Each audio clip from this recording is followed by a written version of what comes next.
Hello and welcome to the program. I'm Lisa Trail, and with me today is Mr. Gary Anderson.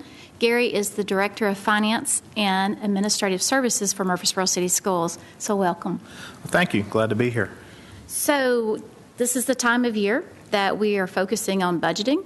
And when I say we, I really mean you and your staff, looking forward to the 2015 and 16 school year.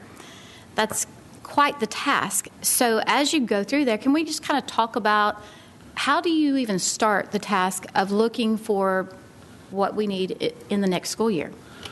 Well, every year we go through a very distinct process. We started out by asking every principal to fill out reports on how their school facility is, their building. And then we ask them for things like, what do they need in staffing? What do they need in technology? What do they need in any kind of instructional materials? We start there as our baseline.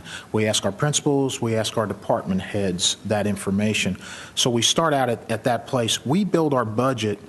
We don't start it from the revenue side. We start it from the expense side, and we ask every department, what do you need? And then we'd establish a budget there.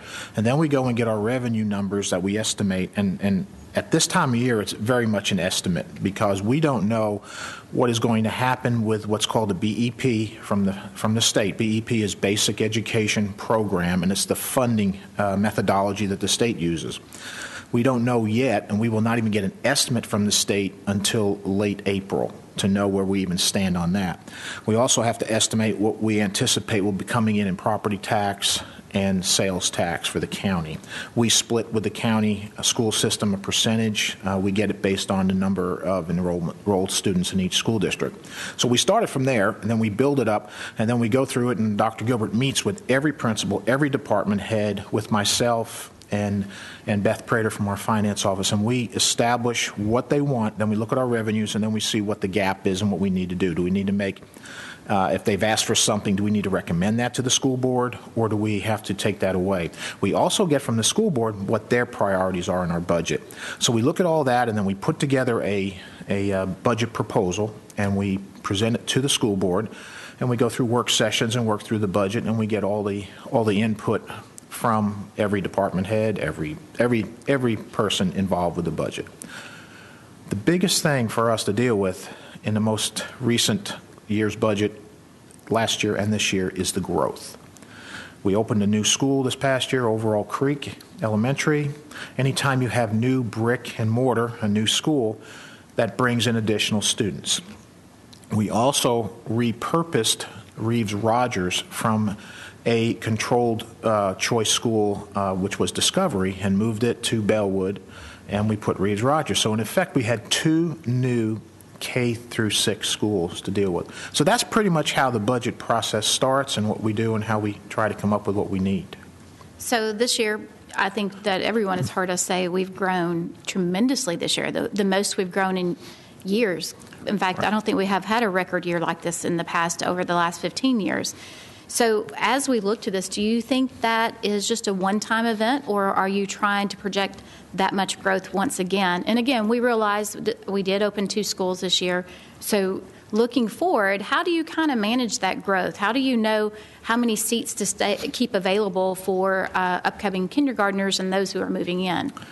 Well, the kindergarten aspect is the one that we really don't know until the parents bring the children in and register the children for the next school year. What we look at is information we get from the city that tells us how many new construction projects are going on. Right now, there are 774 lots already approved in the city of Murfreesboro. Those are broken down for us into what school those lots are located in. And just for example, Scales Elementary has 265 lots already approved. Overall Creek has 205. And you can see that the growth, we know where the majority of the growth is coming from. One of the big factors we never really know about is what's called mobility within the district. If there's currently housing available or currently apartments available, we don't know who's going to be moving in, who's going to be moving out. So that makes it kind of a roll of the dice on that part. But we have past history, we have track records. For the past 25 years, we've averaged 145 student growth.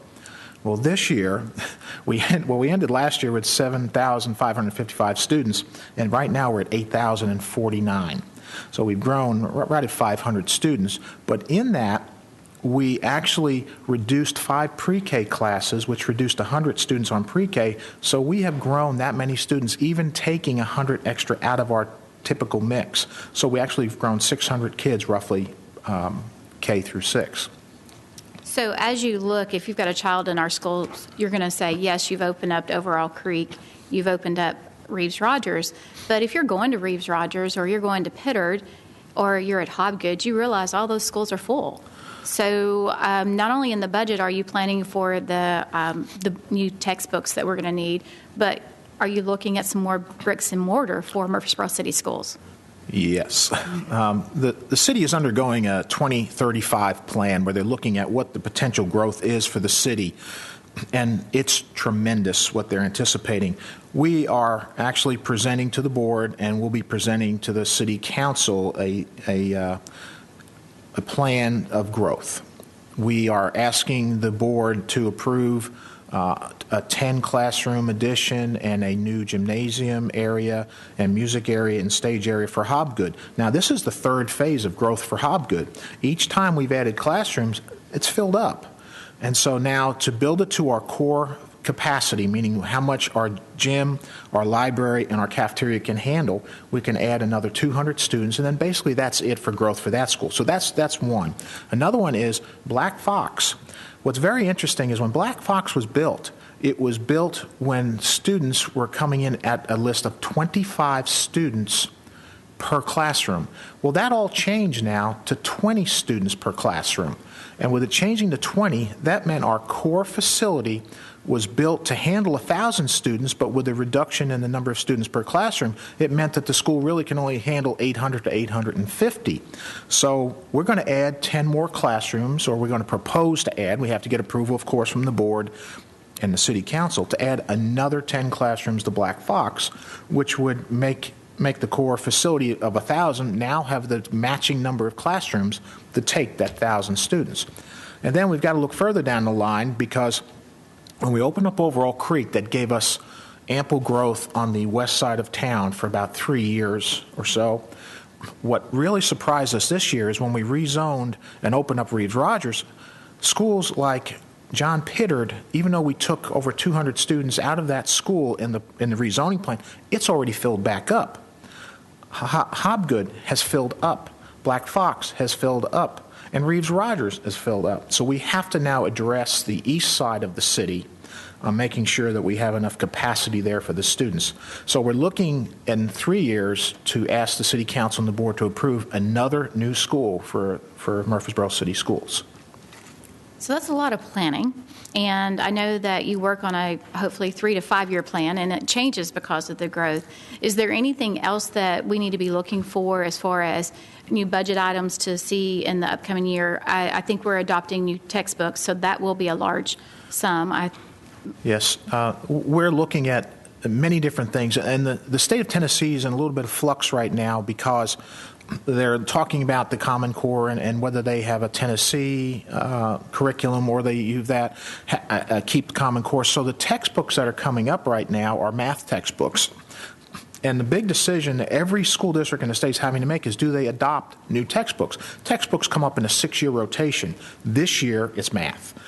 And so do we go and buy the textbooks now, not really sure what's going to happen? Well, interestingly, the manufacturers or the publishers of these books have said, if you commit to buying them now, we will change the books and give them to you if the state changes the curriculum. So that was a new revelation for us that came about a month ago. So that's a big part. Another big part with our growth is we're going to need more buses. We're going to have to buy more buses, hire more drivers, and obviously transportation is going to cost us more, so we're looking at that. Anytime we add new schools, we need to add new support people for those schools, and so those costs all come into play. As we grow, obviously there's more need for support areas as well as teachers. This year, with all the growth that we had when we grew that 500 extra kids, we hired 23 extra teachers that we had not planned on hiring because all the students came in. Fortunately, the school district had a fund balance, that we were allowed to, we could do that and make it through with any major issues. So, yes, in time you have growth, you're going to have additional expenditures, you're going to have additional opportunities to handle all those extra students. I know that you're always looking into your crystal ball, or at least trying to project all these things. One thing that I didn't talk to you about earlier, but really that you did a great job with, and you and your team, was looking at the energy efficiency and what we have actually been able to save at Pittard and now at Overall Creek, in comparison to the schools that aren't the energy efficiency schools. Can you talk a little bit about how you're kind of going back and getting those other schools up to par? Okay, we'll go and talk about the last school that was built that was under a traditional HVAC system in a school was Scales. It's the same exact square footage as John Pittard, that was a geothermal school. And Overall Creek now is a geothermal school. The savings in utility is it cost us half as much to light, heat, and have water and all utilities at John Pittard as it does at Scales, with the same square footage, same number of students. So the geothermal really has paid off for the city, and it ends up being approximately a savings of about $200,000 a year per school. What we're doing is we have applied to the State Energy Efficiency Schools Initiative to get interest-free loans to retrofit some of our existing schools that have older technology in them. Some of our schools are 50 and 60 years old, and they have technology that's 30 and 40 years old, like HVAC units, lighting systems. And so we're looking at upgrading all of those to bring them in to give us better energy efficiency as well. We've made a proposal. It equates to $4.4 million of work to do, and at 0% interest. These programs, the state will not give us the money or loan us the money at 0 interest if they will not pay for themselves. So the safety valve for us is these programs will pay for themselves within the time that we have to pay the money back, which is usually 10 to 12 years. This is like the fourth or fifth time we have gone to go to energy efficiency, and it's been really beneficial to our district, and it really keeps the taxpayer money under control when it comes to energy. Well, thank you for being with us today. I know that your team is working hard this time of year. You always work hard, but just looking and projecting and hopefully pulling a budget together that will please the school board as well as the city council. So once again, thank you for being with us on For Further Review. Thank you very much.